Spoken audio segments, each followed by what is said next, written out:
Selamat siang, saudara-saudara sekalian. Assalamualaikum warahmatullahi wabarakatuh. Salam sejahtera buat kita semua. Om Swastiastu, Namo Buddhaya, Salam, salam sehat semua. Semoga kita semua mendapatkan perlindungan dari Tuhan Yang Maha Esa di era pandemi ini.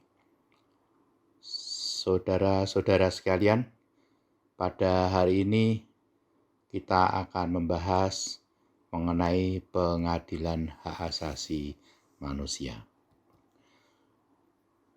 Namun sebelum saya membahas tentang pengadilan hak asasi manusia, marilah saya minta saudara-saudara semua melihat atau kilas balik mengenai pengetahuan tentang dasar-dasar hak asasi manusia yang pernah saudara pelajari.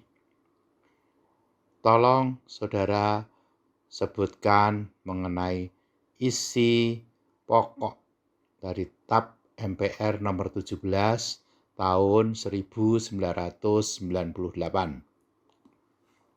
Selanjutnya, tolong saudara tulis definisi hak asasi manusia yang tertera di Undang-Undang nomor 39 tahun 99. Juga tentang definisi pelanggaran HAM yang tertera di Undang-Undang nomor 39 tahun 1999. Lalu tugas selanjutnya adalah tulis isi pasal-pasal tentang HAM di Undang-Undang Dasar 45.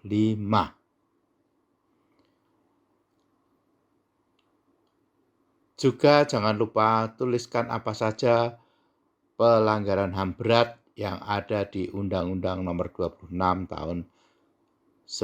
tahun 2000. Juga perjanjian internasional tentang HAM atau konvensi internasional tentang HAM yang telah diratifikasi oleh Indonesia hingga saat ini. Tolong saudara tulis dan saudara sampaikan setelah kuliah ini selesai. Saudara-saudara sekalian, selama pandemi kita terpaksa melakukan kuliah secara online atau daring. Memang dalam kuliah secara daring tidak seperti yang kita alami kalau secara tatap muka. Namun bagaimanapun juga kejadian tersebut harus kita laksanakan demi memenuhi protokol kesehatan yang telah ditetapkan oleh pemerintah. Saudara-saudara sekalian,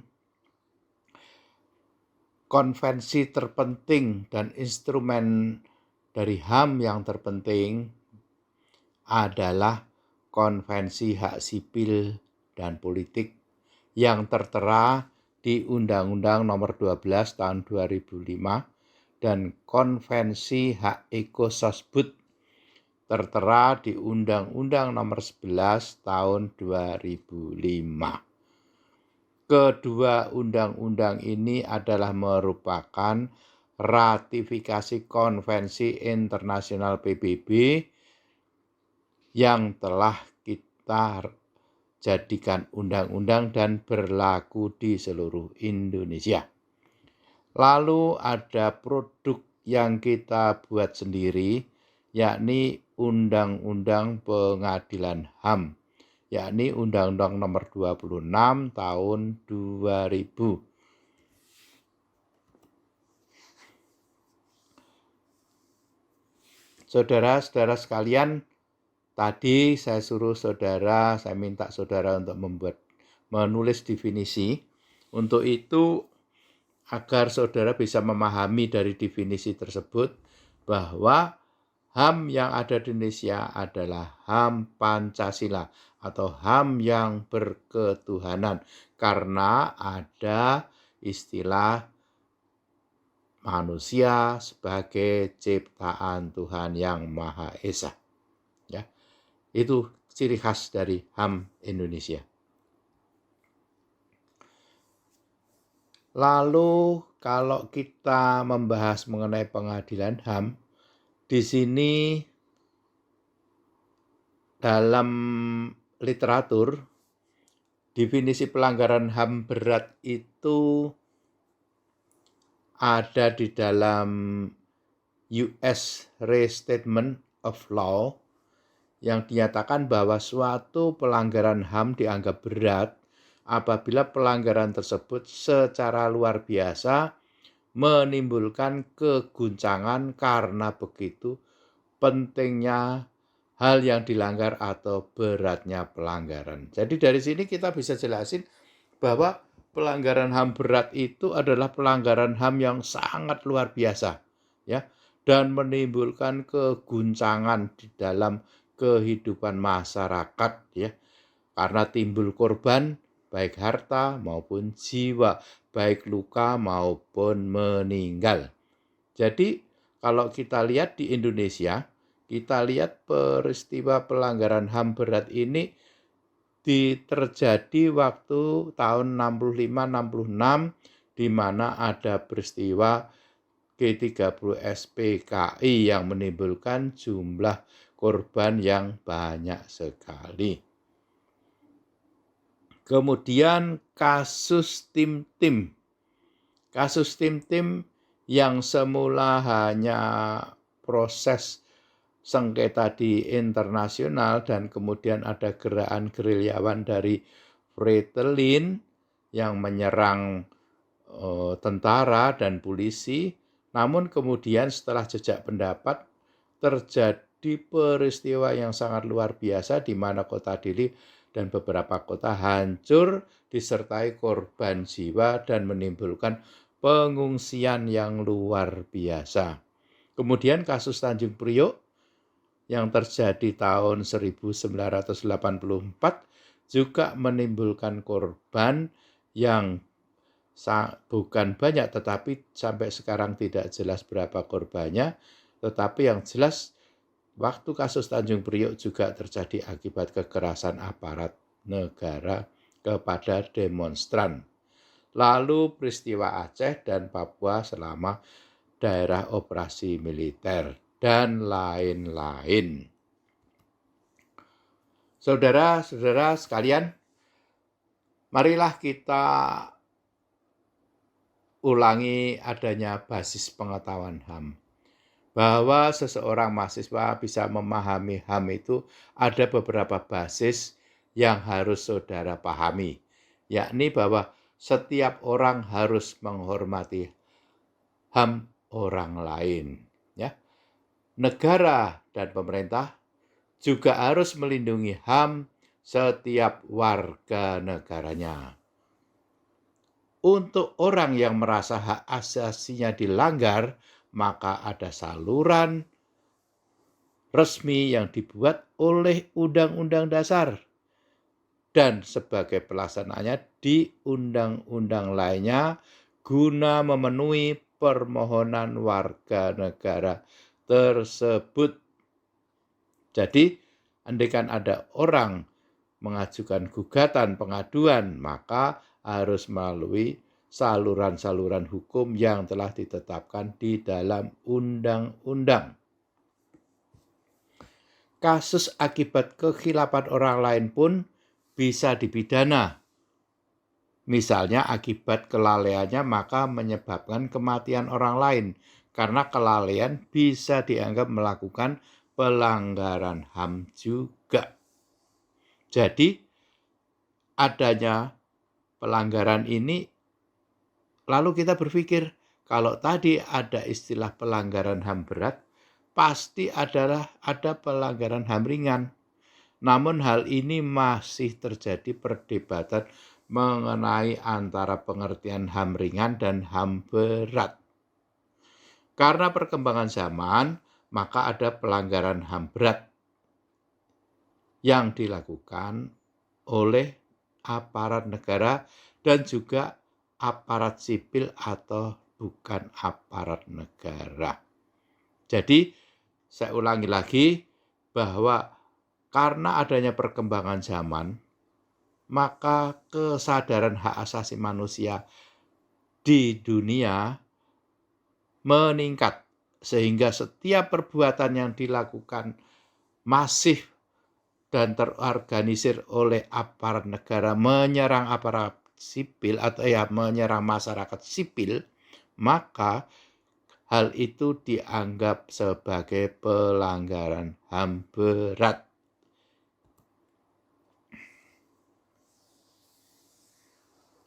Lalu coba kita sekarang melihat definisi pelanggaran hak asasi manusia. Pelanggaran hak asasi manusia adalah setiap perbuatan seseorang atau kelompok orang termasuk aparat negara, baik disengaja maupun tidak disengaja, atau lalai, membatasi, mencabut hak asasi manusia seseorang atau kelompok orang yang dijamin oleh undang-undang, dan juga tidak mendapatkan atau dikhawatirkan tidak memperoleh penyelesaian hukum yang adil dan benar berdasarkan mekanisme hukum yang berlaku. Itulah definisi pelanggaran hak asasi manusia di dalam instrumen HAM di Indonesia. Kalau kita melihat kasus Tim-Tim ya, dan kasus Tanjung Priok, maka negara harus turun menangani masalah tersebut. Jadi negara harus turun tangan. Tidak bisa negara langsung berpangku tangan, tidak mengambil tindakan apa-apa. Kalau negara tidak mengambil tindakan apa-apa terhadap pelaku pelanggaran HAM berat tersebut, maka kasusnya akan dibawa ke pengadilan HAM internasional. Saudara-saudara sekalian, kilas balik lagi. Kita melihat adanya hak sipil, ada hak politik, dan hak ekonomi, hak sosial, dan hak budaya. Disingkat hak ekososbud. Hak sipil pemenuhannya tidak memerlukan anggaran. Biasanya pemenuhannya hanya berupa keputusan dari negara, maka lazim disebut bersifat negatif. Hak sipol atau sipil politik bila pemerintah tidak memenuhi bisa digugat ke pengadilan. Hak ekososbud pemenuhannya memerlukan anggaran belanja negara dan lazim disebut hak positif. Sifatnya bersifat positif. Mengapa disebut sebagai positif? Karena menyangkut pembiayaan. Jadi umpamanya sekarang pemerintah memberikan bantuan sosial. Ini adalah merupakan gerakan dari negara dan pemerintah untuk menolong masyarakat miskin dan anggarannya dari negara sehingga masuk dalam APBN. Hal tersebut pemenuhannya bersifat positif. Berbeda dengan politik. Hak sipol ini pemenuhannya biasanya hanya pemerintah mengeluarkan suatu keputusan atau negara mengeluarkan suatu keputusan. Dan karena itu maka bersifat negatif. Saya ulang lagi, kalau hak ekososbud bersifat positif, kalau hak sipol bersifat negatif. Jadi, hak ekososbud bila negara atau pemerintah tidak bisa memenuhinya, maka tidak bisa digugat ke pengadilan. Umpamanya pemerintah tidak bisa memberikan gaji yang cukup kepada guru, maka guru tidak bisa mengajukan gugatan ke pengadilan karena pemerintah tidak mampu memberikan gaji yang cukup kepada guru. Kembali pada masalah pelanggaran HAM berat. Kita sekarang berpikir ya, kenapa para ahli hukum HAM tidak membuat definisi baku tentang pelanggaran HAM biasa atau pelanggaran HAM ringan. Karena logikanya saja, apabila ada istilah berat, pasti ada istilah ringan. Hingga menjadi pertanyaan kita semua, mengapa pelanggaran HAM biasa tidak dibuat definisi yang baku? Analisa saya, mungkin para ahli tersebut takut terjadi kerancuan bila ada pembunuhan massal yang dilakukan oleh seseorang atas inisiatif diri sendiri dan tanpa dorongan dari negara dan aparatnya. Kaum awam akan memandang perbuatan orang itu dianggap sebagai pelanggaran HAM berat karena mereka tidak paham akan isi dari Undang-Undang Nomor 26 Tahun 2000 tentang Pengadilan HAM. Jadi, kalau kasus pembunuhan yang sadis di mana dilakukan oleh seseorang atau beberapa orang dengan cara membunuh seluruh keluarga karena motif bisnis, dendam pribadi, ataupun karena si pelaku menderita gangguan jiwa, ini adalah bukan pelanggaran HAM berat. Jadi saya ulangi, kejadian peristiwa tersebut bukan merupakan pelanggaran HAM berat. Jadi pelanggaran HAM biasa atau yang ringan ini ada yang berpotensi menjadi pelanggaran hukum, namun ada yang tidak menimbulkan pelanggaran hukum. Bagi pelanggaran HAM berat dipastikan merupakan pelanggaran hukum. Pelanggaran HAM ringan ada masa kadaluarsanya, sedangkan pada pelanggaran HAM berat tidak mengenal kadaluarsa dan nanti ada istilah retroaktif. Ya.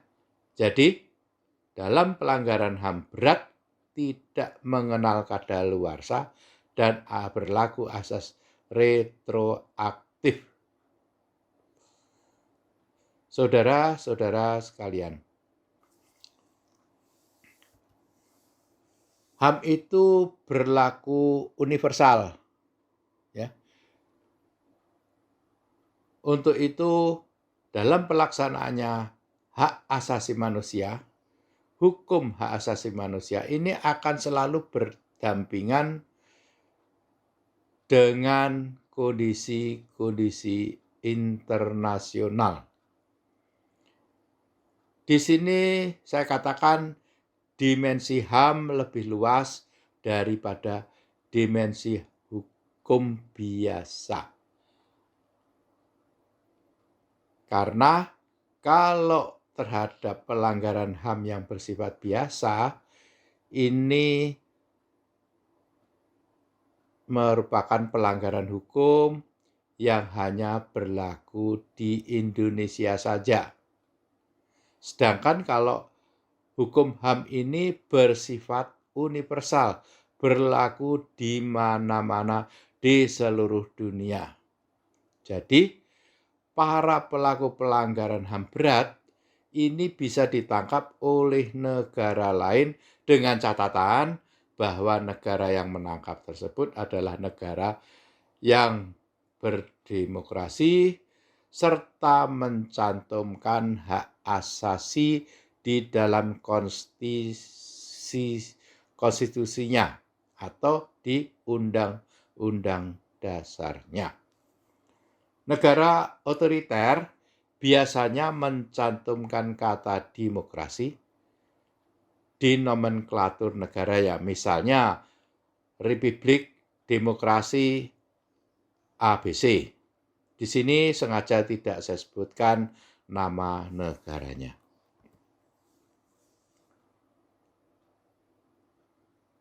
Jadi perlindungan HAM melalui sistem peradilan yang adil, jujur, ya, tidak memihak. Kegiatan pengadilan, ya, yang dalam tugasnya sehari-hari ini pada prinsipnya adalah melaksanakan tugas untuk melakukan perlindungan HAM terhadap siapa saja. Setiap orang berhak atas perlindungan pribadi dari negara. Juga harta yang dimilikinya juga mendapat perlindungan dari negara. Sehingga apabila harta yang dimiliki dicuri orang, maka si pencuri adalah telah melakukan pelanggaran HAM dari pemilik barang tersebut. Sekarang marilah kita membahas mengenai pengadilan HAM berat. Pengadilan HAM berat atau kasus HAM berat. Kita untuk itu perlu melihat kilas balik peristiwa di Timor Timur atau sekarang disebut Timor Leste. Jadi jauh sebelum Timor Timur berintegrasi dengan negara kita, pada tanggal 17 Juli 76, wilayah ini kondisinya telah tercerai-berai oleh pertikaian antar kelompok yang ada di Timor Timur. Kita memahami bahwa selama 450 tahun Portugal atau Portugis ini telah mampu menguasai Timor Timur ini akibat dilaksanakannya politik pecah belah atau divide et impera.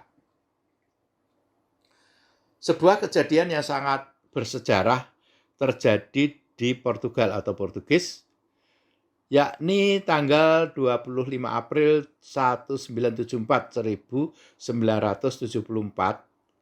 yakni pemerintah yang di sana berganti kebijakan politik sehingga dekolonisasi atau pemberian kemerdekaan mulai diterapkan di semua jajahan negara tersebut dan termasuk yang di Timor Timur. Keadaan politik di negeri Portugal pun mulai bergejolak dan puncaknya adalah kondisi yang tidak menentu sehingga pemerintah Portugal tidak bisa menangani masalah di daerah jajahannya. Jadi pada tahun 75 akibat adanya konflik berkepanjangan di Timor Timur, yakni terjadinya pertikaian antara kelompok-kelompok yang ada di sana, akhirnya pemerintah Portugal, pemerintah kolonial Portugal meninggalkan Timor Timur dalam keadaan porak-poranda. Hal tersebut yang menyebabkan keprihatinan internasional. Jadi konflik di tim-tim itu akibat Portugal pergi begitu saja dari negara tersebut tanpa menghiraukan kondisi negara yang sedang carut-marut atau daerah tersebut yang carut-marut. Pada saat itu di Timor Timur terdapat dua kelompok yang sengketa, yang mempunyai aspirasi radikal untuk segera merdeka, lepas dari Portugal, sehingga sering disebut sebagai kelompok anti-integrasi. Sedangkan kelompok yang mendukung integrasi dengan Indonesia atau kelompok pro-integrasi ini saling bersengketa dan saling bertempur atau berbeda pendapat mengenai masa depan Timor Timur. Dan persoalan ini menjadi rumit karena pertikaian tersebut menjadikan perang saudara atau perang sipil. Kondisi tersebut tadi saya telah kemukakan menjadi keprihatinan internasional sehingga negara barat dan Amerika juga Australia mendorong pemerintah Soeharto untuk mengambil tindakan agar Timor Timur ini tidak hancur atau terjadi korban yang berkelanjutan. Untuk itu maka atas restu dari negara barat dan Amerika serta Australia juga, maka pemerintah Indonesia melakukan invasi masuk ke Timor Timur.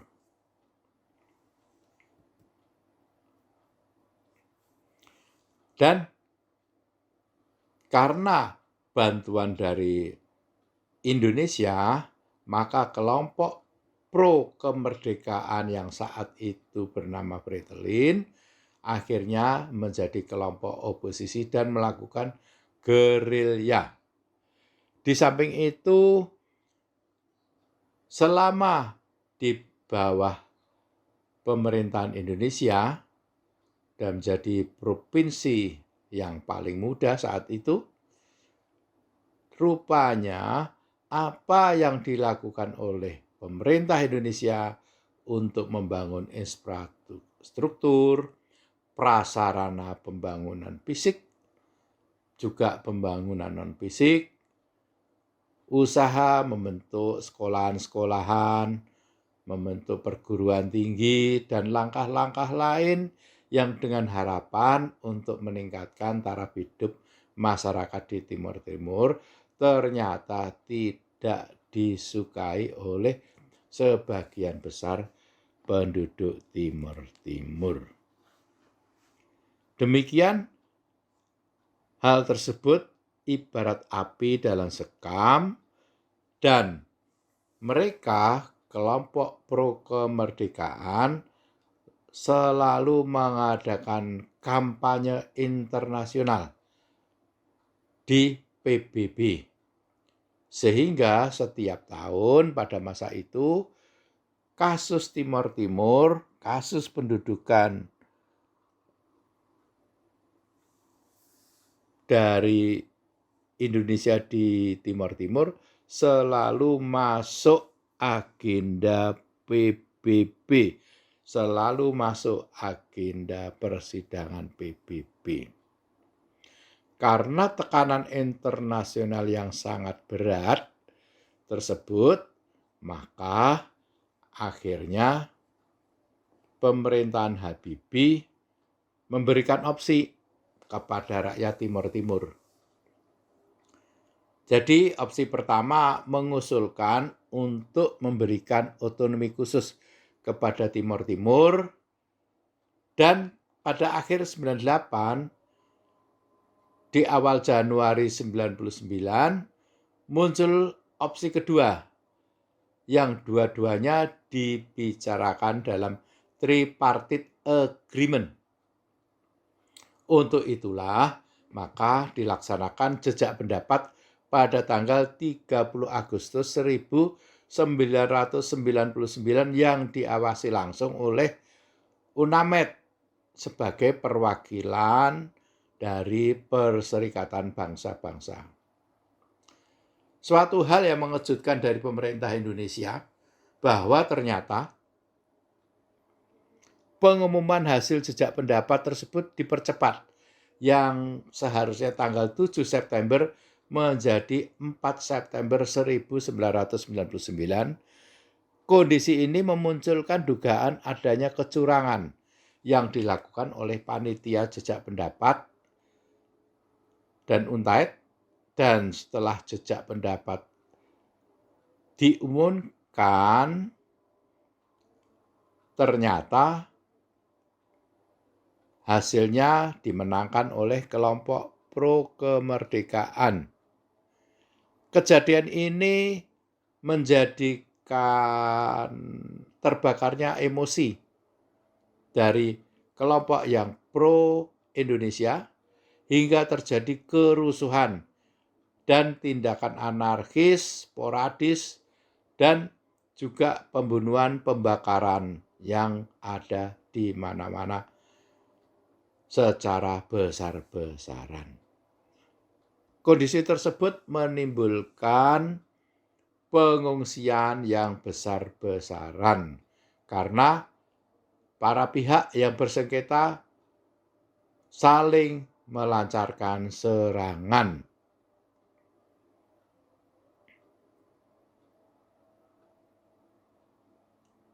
Akibat kondisi tersebut, maka pemerintah Indonesia ditekan oleh PBB.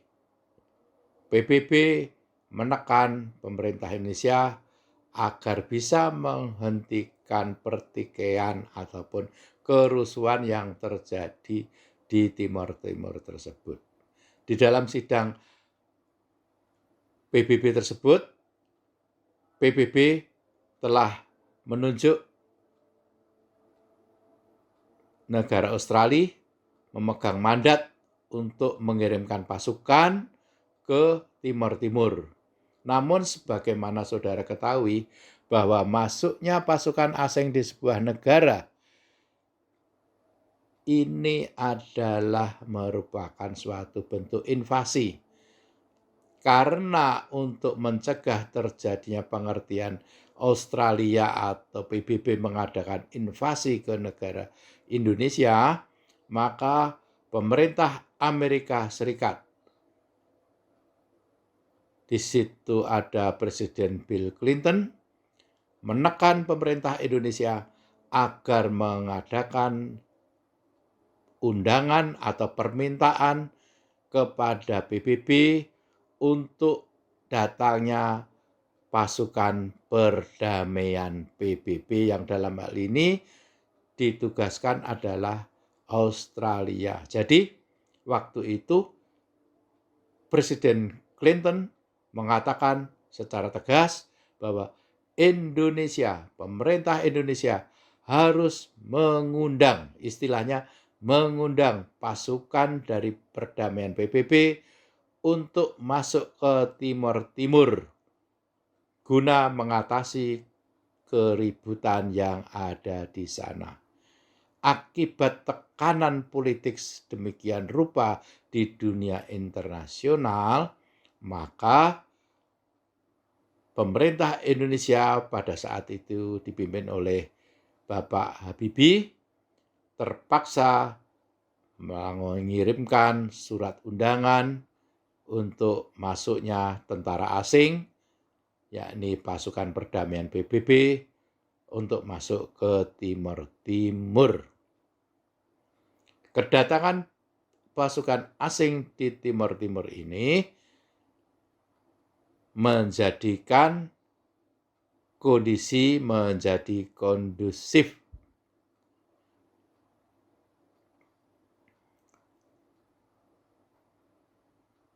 Saudara-saudara sekalian, jadi kembali pada masalah undangan kepada pasukan negara asing ini adalah merupakan sebuah proses ya. Proses masuknya pasukan asing di sebuah negara. Karena apabila negara yang akan kedatangan pasukan asing itu tidak membuat undangan atau mengundang, maka pasukan asing tersebut dianggap sebagai melakukan agresi atau invasi. Ini yang perlu saudara ketahui. Dan bertahun-tahun selama kasus Timor Timur ini atau selama Timor Timur ini di bawah Indonesia, setiap tahun persidangan di PBB selalu mengagendakan kasus Timor Timur atau pendudukan Indonesia di Timor Timur. Pada saat itu Menteri Luar Negeri mengatakan bahwa peristiwa atau kasus Timor Timur itu ibarat sebuah batu kerikil di dalam sepatu. Jadi sangat mengganggu dalam kehidupan politik di internasional bagi Indonesia. Saudara-saudara sekalian, marilah kita membahas mengenai pengadilan HAM berat. Persidangan HAM berat ini merupakan ajang awal dimulainya gagasan baru dari dunia peradilan di Indonesia.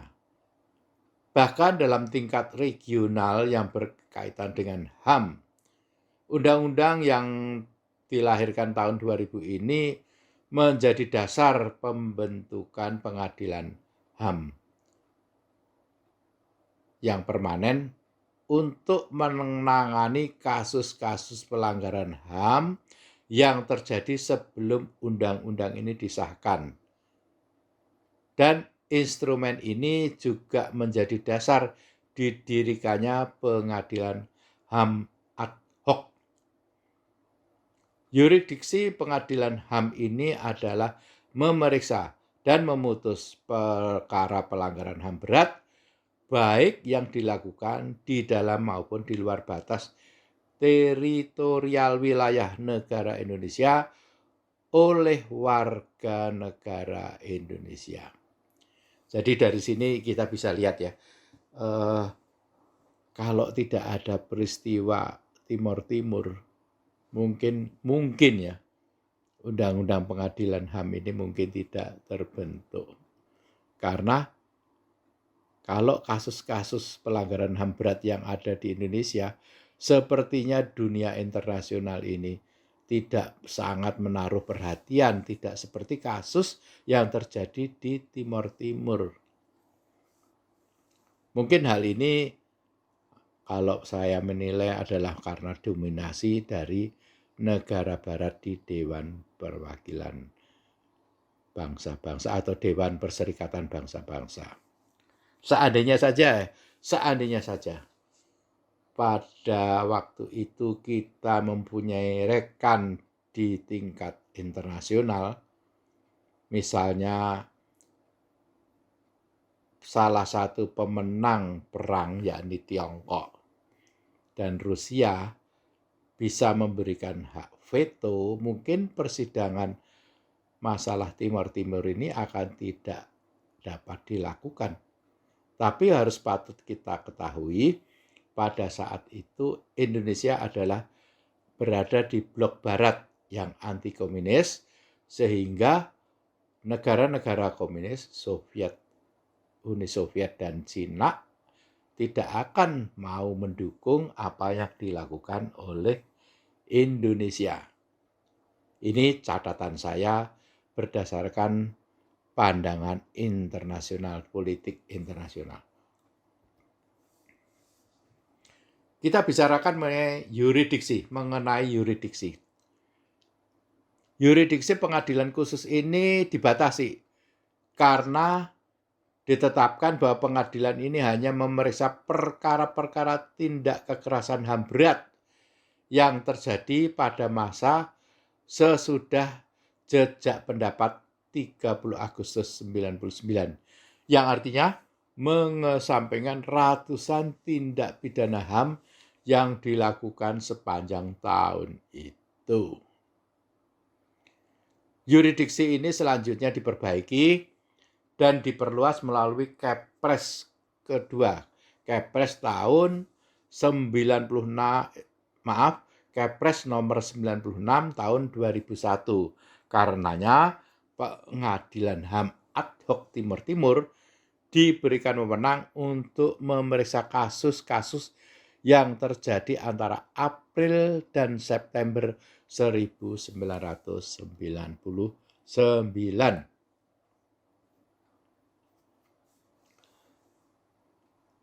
Catatan khusus dari pengadilan HAM di Indonesia.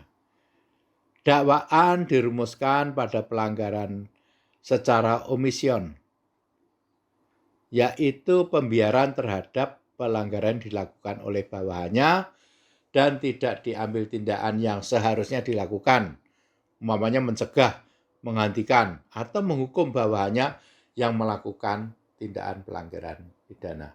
Jadi pada saat itu pemerintah Indonesia ataupun komandan militer ataupun pejabat di sana dianggap melakukan pembiaran terhadap apa yang dilakukan oleh bawahannya dan tidak memberikan hukuman.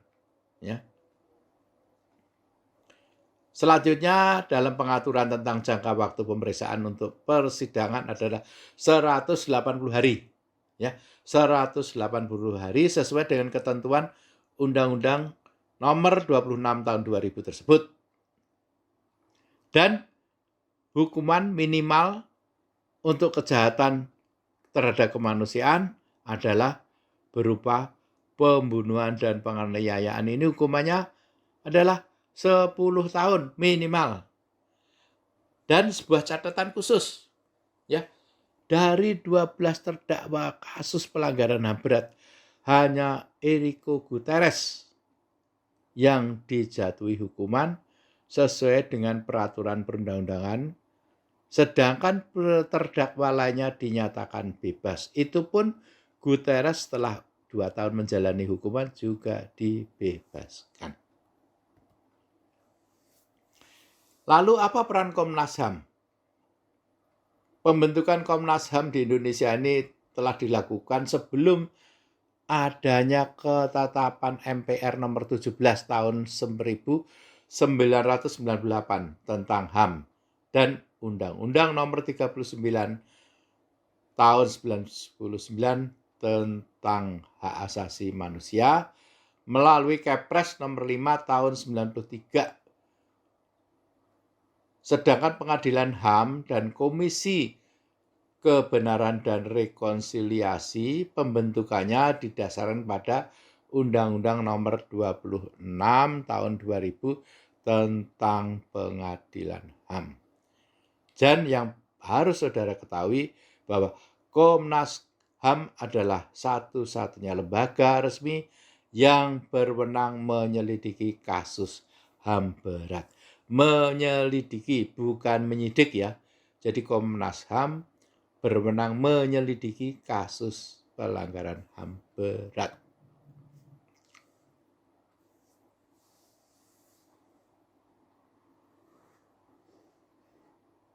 Saudara-saudara sekalian, bahwa kita memahami bahwa pembentukan pengadilan HAM di Indonesia ini merupakan sebuah kebutuhan baik nasional maupun juga tuntutan masyarakat internasional terhadap kebijakan yang dilakukan oleh PBB dalam usaha untuk memberikan perlindungan HAM secara universal. Ini adalah suatu hal yang sangat penting dan kemudian ini merupakan sebuah catatan dan merupakan sejarah bagi Indonesia bahwa Indonesia benar-benar menghormati hak asasi manusia dengan membentuk pengadilan HAM. Kasus pelanggaran HAM berat di Bosnia, Kosovo, dan Serbia. Ya. Di situ Komisi HAM PBB melihat suatu negara yang tidak mampu melindungi hak asasi warga negaranya dan juga tidak bisa mengadili pelaku pelanggaran HAM yang terjadi di negaranya, maka PBB wenang untuk campur tangan dan mengadili para pelaku pelanggaran HAM berat. Ya. Jadi ini adalah suatu hal yang khusus. Jadi seandainya ada seorang pelaku pelanggaran HAM berat di Indonesia umpamanya, dia sudah dihukum penjara maksimal 10 tahun. Tetapi kemudian dia mengadakan kunjungan ke negara barat, terutama negara yang menghormati hak asasi manusia, misalnya di Jerman, di Belanda, di Amerika. Maka orang tersebut bisa ditangkap. Walaupun dia sudah memenuhi hukuman di Indonesia, karena di internasional, di peradilan internasional untuk kasus-kasus pelanggaran HAM berat, hukumannya ada lebih dari 10 tahun. Sehingga hal tersebut menjadi catatan bagi para pelaku pelanggaran HAM berat. Mungkin orang tersebut telah dibebaskan ataupun dinilai oleh Pengadilan HAM berat di Indonesia tidak terbukti, namun pihak internasional menilai bahwa peradilan yang dilakukan di Indonesia adalah bersifat pura-pura, besar kemungkinan orang-orang yang tadi sudah dibebaskan bisa ditangkap di luar negeri. Dan kondisi tersebut memang biasanya menimbulkan sengketa diplomatik dan Indonesia sendiri akan marah apabila ada bekas pejabatnya ditangkap di luar negeri dengan tuduhan melakukan pelanggaran HAM berat, sedangkan yang bersangkutan sudah melalui proses peradilan HAM.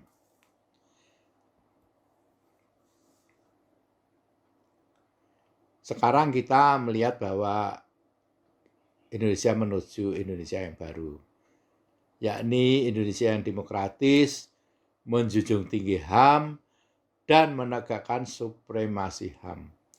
Dari Undang-Undang Nomor 26 Tahun 2000 tentang Pengadilan HAM ini merupakan upaya untuk memenuhi kebutuhan keberadaan pengadilan HAM di Indonesia.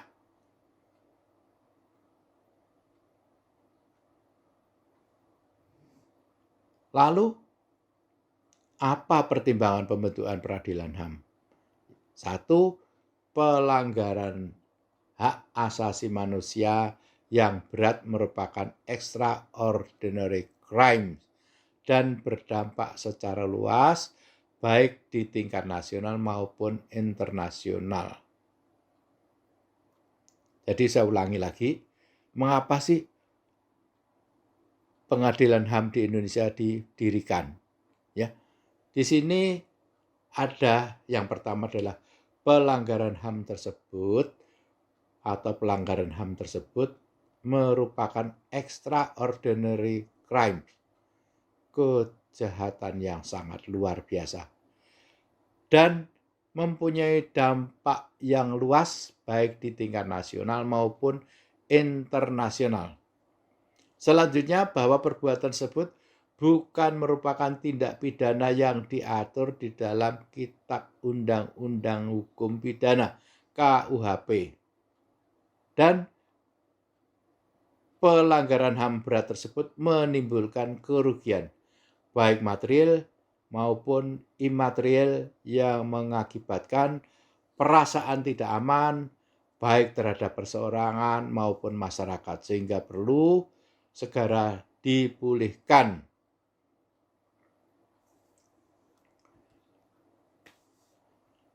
Lalu di depan sudah saya jelaskan bahwa pengadilan HAM sebagai pengadilan ad hoc. Ad hoc artinya khusus. Terhadap pelanggaran hak asasi manusia yang berat, diperlukan langkah-langkah penyelidikan, penyidikan, penuntutan, dan pemeriksaan yang bersifat khusus. Khusus dalam penanganan HAM berat adalah sebagai berikut. Jadi kekhususan dalam penanganan HAM berat adalah sebagai berikut. 1 atau A, diperlukan penyelidikan dengan membentuk tim ad hoc. Tim ad hoc, penuntut umum ad hoc, dan hakim ad hoc. Yang B, diperlukan penegasan bahwa penyelidikan hanya dilakukan oleh Komnas HAM. Jadi penyelidikan hanya oleh Komnas HAM. Penyidik tidak berwenang menerima laporan atau pengaduan sebagaimana diatur dalam Kitab Undang-Undang Hukum Acara Pidana. Berhubung pengadilan HAM itu berada di lingkungan peradilan umum, maka dasar hukum pembentukannya tidak terlepas dari undang-undang tentang ketentuan pokok kekuasaan kehakiman di Indonesia.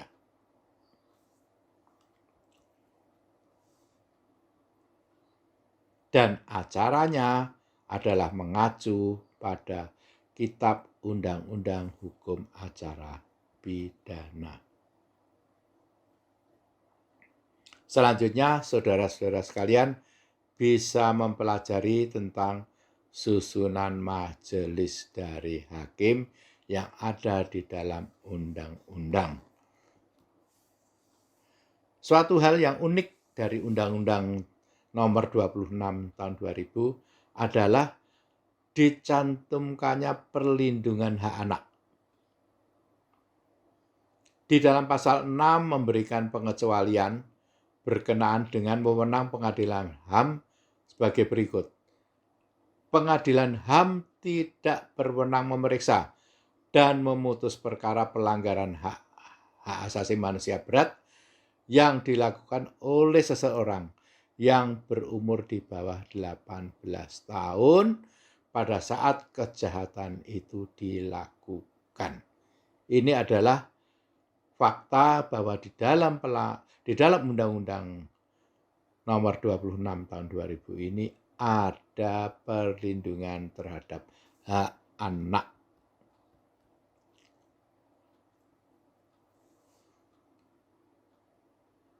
Demikian yang bisa saya sampaikan, namun harus Anda pelajari ya. Sebuah pertanyaan dari saya, kalau saudara membaca dari Undang-Undang Nomor 26 Tahun 2000, maka saya akan bertanya, mengapa kasus pelanggaran HAM berat yang terjadi di Papua itu tidak diadili di Jayapura? Juga seandainya ada kasus pelanggaran HAM berat yang terjadi di Aceh, mengapa peradilannya tidak dilakukan di Banda Aceh? Itu pertanyaan yang dari saya. Semoga saudara bisa dapat menjawab dan memahami inti dari pertanyaan tersebut. Dan kemudian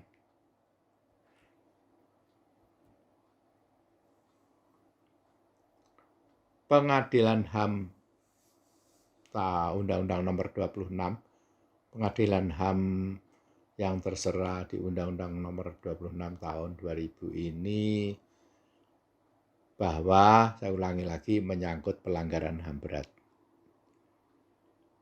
Yakni apa? Kejahatan pada kemanusiaan, ya. Genosida. Lalu undang-undang ini pijakannya dari mana? Pijakannya undang-undang ini secara internasional adalah dari adanya Statuta Roma. Saya jelaskan bahwa kehadiran pengadilan internasional permanen merupakan realisasi dari upaya masyarakat internasional untuk memberikan perlindungan terhadap HAM dari kejahatan luar biasa terhadap kemanusiaan. Dan pengadilan yang didirikan berdasarkan atas Statuta Roma dan telah diratifikasi oleh 123 negara. Yang perlu saudara ketahui bahwa Indonesia tidak ikut meratifikasi Statuta Roma.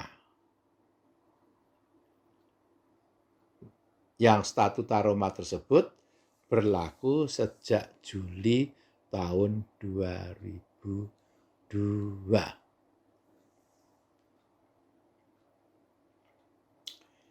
Kembali mengenai Statuta Roma ya.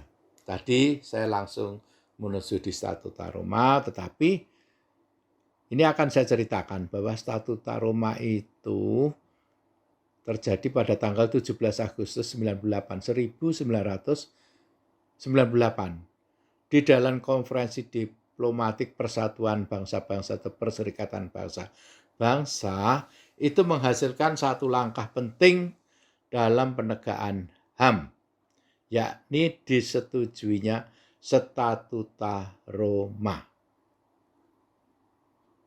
sebuah perjanjian untuk membentuk Mahkamah Pidana Internasional, International Criminal Court, ICC atau ICC, untuk mengadili tindak kejahatan kemanusiaan dan memutus mata rantai kekebalan hukum atau impunity.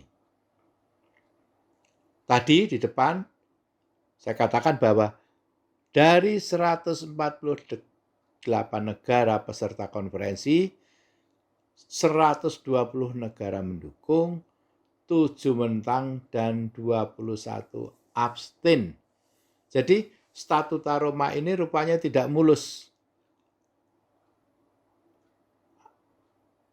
Ada negara yang mendukung, dan ada negara yang menentang, dan ada negara yang abstain, artinya tidak mendukung, tidak menentang. Gitu. Lalu apa sih di dalam Statuta Roma ini?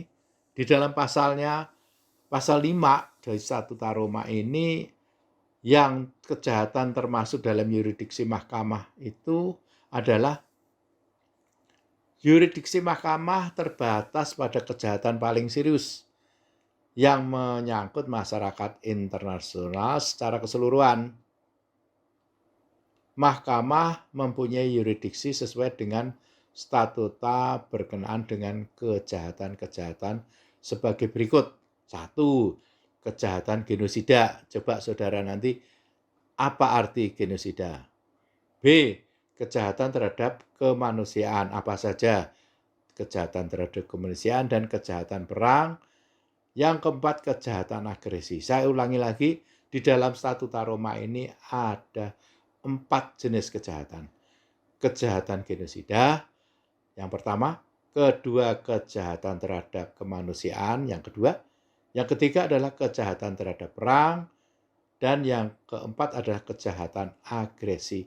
Yang harus saudara ketahui bahwa Indonesia tidak menerima sepenuhnya Statuta Roma, karena Indonesia hanya bisa mengadopsi yang nomor 1 dan nomor 2. Ya. Nomor 1 adalah kejahatan genosida, yang kedua adalah kejahatan terhadap kemanusiaan. Terhadap kejahatan perang dan kejahatan agresi, karena pertimbangan politik, sampai sekarang Indonesia tidak bisa mengadopsi. Kondisi tersebut menyebabkan Indonesia tidak mungkin melakukan ratifikasi terhadap Statuta Roma tersebut.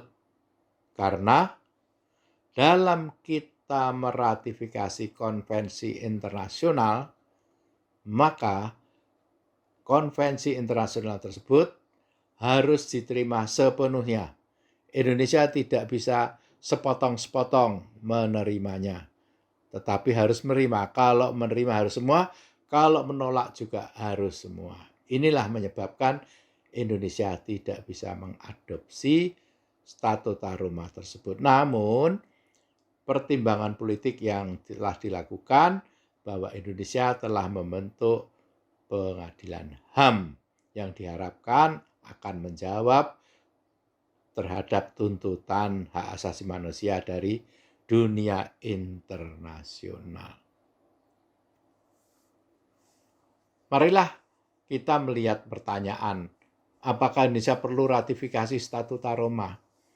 Berdasarkan literatur, Profesor Hikmahanto Yuwono ini, beliau seorang pakar HAM internasional dari UI ya. Ini mengatakan bahwa Indonesia telah memiliki Undang-Undang nomor 26 tahun 2000 tentang pengadilan HAM yang di dalamnya telah mengatur subjek hukum yang sama dengan Statuta Roma, sehingga pengadopsi atas Statuta Roma tidak perlu dilakukan, sehingga tidak perlu adanya ratifikasi Statuta Roma tersebut. Ini pendapat dari Profesor Hikmahanto. Mungkin para pakar HAM lain juga akan bisa berpendapat yang lain terhadap mengapa kita tidak meratifikasi Statuta Roma. Saya ulangi lagi, 2 hal yang tidak diadopsi Statuta Roma, yakni kejahatan perang dan kejahatan agresi. Agresi itu penyerangan ya. Demikian yang bisa saya sampaikan, tetapi yang harus saudara ketahui bahwa pengadilan HAM ad hoc ini adalah terbentuk apabila ada kasus. Jadi hakimnya juga ad hoc,